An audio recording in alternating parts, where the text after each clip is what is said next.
দর্শক, আজকে আপনাদেরকে কোথায় নিয়ে আসছি দেখেন। আমার শ্বশুর বাড়িতে আপনাদেরকে বেড়াতে নিয়ে আসলাম।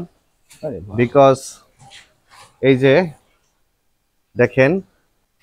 দেখেন নিয়ে আসছি আমার শালাবাবুর অনেক স্বপ্নের করা গরুর খামার এবং তার ছাগলের যে খামার রয়েছে সেই খামারটি আজকে আপনাদেরকে পরিদর্শন করাবো।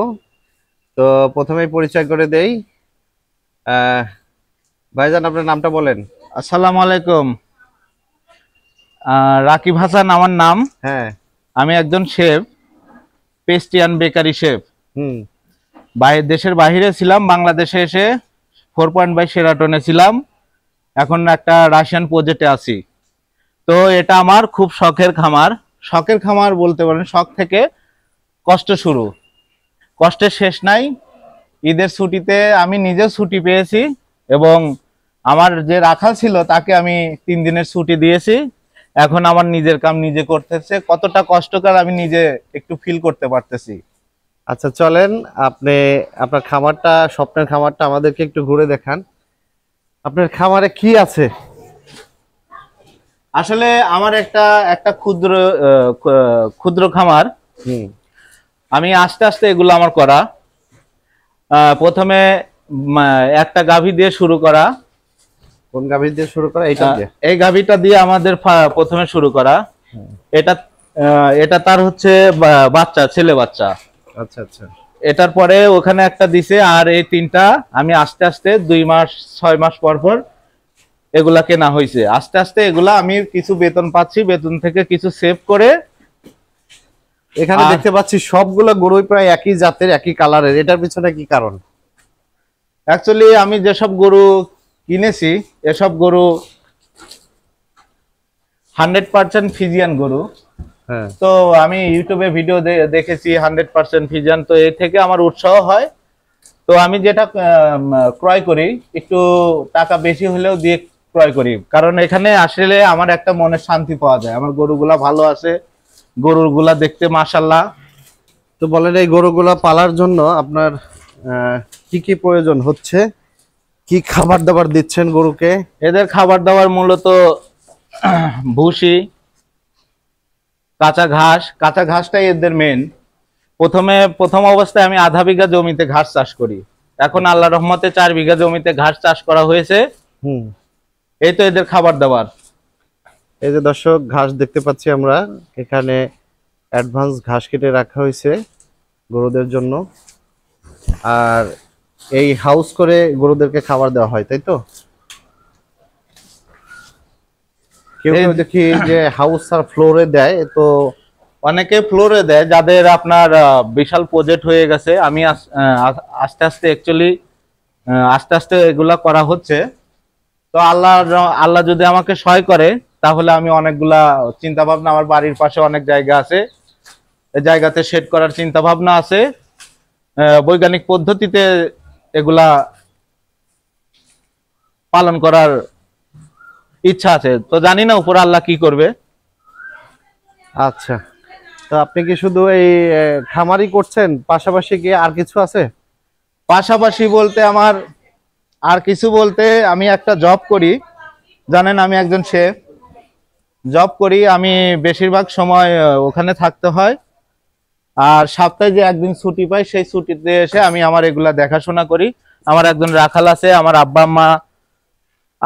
আম্মা বলতে ভুল, আমার আব্বা আছে, এগুলা পরিচালনা করে সে। রাখাল তো বোধহয় ছুটিতে গেছে না? হ্যাঁ হ্যাঁ। আর সাথে আসলে এগুলা নোংরা আছে, তো আমি সকাল থেকে কাজ করতেছি। সাথে আমার একটা ছাগলের খামার আছে। এটা উন্নত জাতের ছাগল, নাম হচ্ছে তোতাপুরি। তোতাপুরি? হ্যাঁ, এটা প্রথম আমার উদ্বুদ্ধ এই ছাগল থেকেই। এগুলো আমার শখের ছাগল। আচ্ছা, এই তোতাপুরির বিশেষত্ব কি? মানে অন্য ছাগল থেকে এটা এর মুখটা টিয়া পাখির মতো, তোতা পাখির মতো, তাই একে তোতাপুরি বলে। আচ্ছা, কমার্শিয়াল বেনিফিট কি এটার? কমার্শিয়াল বেনিফিট এগুলা হচ্ছে অ্যাকচুয়ালি একটু ব্যয়বহুল ছাগল আর কি। এই বাচ্চাটা আমি কিনে নিয়ে আসি, বাসায় আনা দিয়ে পড়ছে 33,000 টাকা। এই বাচ্চার পিছনে 33,000 খরচ হয়েছে? হ্যাঁ। তাহলে যে 32,000 টাকা দিয়ে কিনেছি। আমি দেখতে পাচ্ছি এগুলা 20-25 কেজি ওজন, বেশি বোধহয় মাংস হবে। তো এই টাইপের আর খাসিগুলোর বাজার মূল্য এখন কেমন বর্তমানে? এটা আমার খাসি, এটার বাচ্চা, এটার 3টা বাচ্চা 3টা খাসি হয়েছিল, এখন আল্লাহর রহমতে 2টা আছে। এটা আল্লাহর রাস্তায় দিয়ে দেবো, আপনার কোরবানিতে নিজে কোরবানি দেবো। আচ্ছা আচ্ছা। আর ওদের থাকার ব্যবস্থা কি ওখানে 2 তলা করা হয়েছে না, এই জন্য? দোতলা বলতে ছাগল সব সময় রাখতে হয় আপনার মাচালের উপর, শুনছি আর জানি, আর এটা সবার কাছ থেকে শুনছি, এই জন্য ছাগলকে দোতলার উপর রাখি। সব বের হয়ে গেল। আর নিচে কি থাকে? নিচে কিছু থাকে না, ময়লা টয়লা ওইখানে ওর ছাগলের যে আমাদের পাবনার ভাষায় লাদি বলে, লাদিগুলো ওখানে পড়ে। আচ্ছা আচ্ছা। এই যে সব আমার শখের ছাগল, এই ছাগলটা ক্রস ছাগল, খুব ভালো। আচ্ছা, এখন একটু গায়ে গোস্ত নাই। এগুলা এভাবে ওপেনলি চলাফেরা করে না, হারাই যায় না, চলে যায় না কোথাও? ওপেনলি না, এই এখন ভিডিও করতেছি দেখে সুযোগে ওরা সৎ ব্যবহার করছে, বের হয়ে গেছে। আচ্ছা আচ্ছা। তো শেষ প্রশ্ন যেটা, এই যে গরুর খামার করছেন, এই গরুর খামার থেকে আপনার কেমন দুধ আসতেছে, বা পার মান্থ আপনার ইনভেস্ট ভার্সেস খরচের রেশিওটা যদি আমাদেরকে? অ্যাকচুয়ালি এখনো তো এই কয়েকটা গরু থেকে কোনো প্রফিট করা সম্ভব না। আমার প্রতি মাসে 25 থেকে 30 হাজার টাকা নিজের পকেট থেকে যাচ্ছে, রাখালের 20 হাজার টাকা, আর 10 হাজার টাকা এদের ওষুধের উপরে, বা ক্যালসিয়াম বলেন, জিন বলেন, এগুলার উপরে, কিডনির ডোজ এগুলার উপরে, আর 10 হাজার টাকা এক্সট্রা যাচ্ছে। তাহলে আপনার ফিউচার পরিকল্পনা কি? আপনি যদি এটা লস প্রজেক্ট হয়ে থাকে প্রতি মাসে, ফিউচার পরিকল্পনা আমার বলতে আছে, খামারটা যদি আমি উন্নত করতে পারি, তো আমাদের একসাথে করা সম্ভব না। তো বেতন আমার স্যালারি থেকে রাখালের স্যালারিটা দিয়ে দিচ্ছি, আর এখানে আস্তে আস্তে আমি বছরে 2টা বা 3টা করে গরু বাড়ানো হচ্ছে, মানে আমার স্যালারি থেকে কিছু জমিয়ে সে টাকা দিয়ে আর একটা গরু আনতেছি। আর এদের পেট থেকে আরো যখন হয়ে যাবে, যদি আল্লাহ দেয়, উপর আল্লাহ মুখ তুলে তাকায়, তাহলে ইনশাল্লাহ তখন সময় প্রফিট করা সম্ভব। এখন আমার গাভী গরু আছে 4টা, আর একটা খামারে যদি 8টা গাভী গরু থাকে, সে খামারে লস হবে না ইনশাল্লাহ। আমার হিসাব মতো সে খামারে প্রফিট হবে। আচ্ছা আচ্ছা।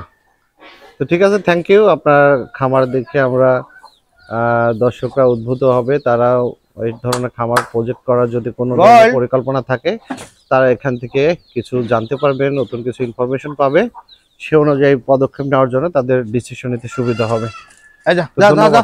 সব যা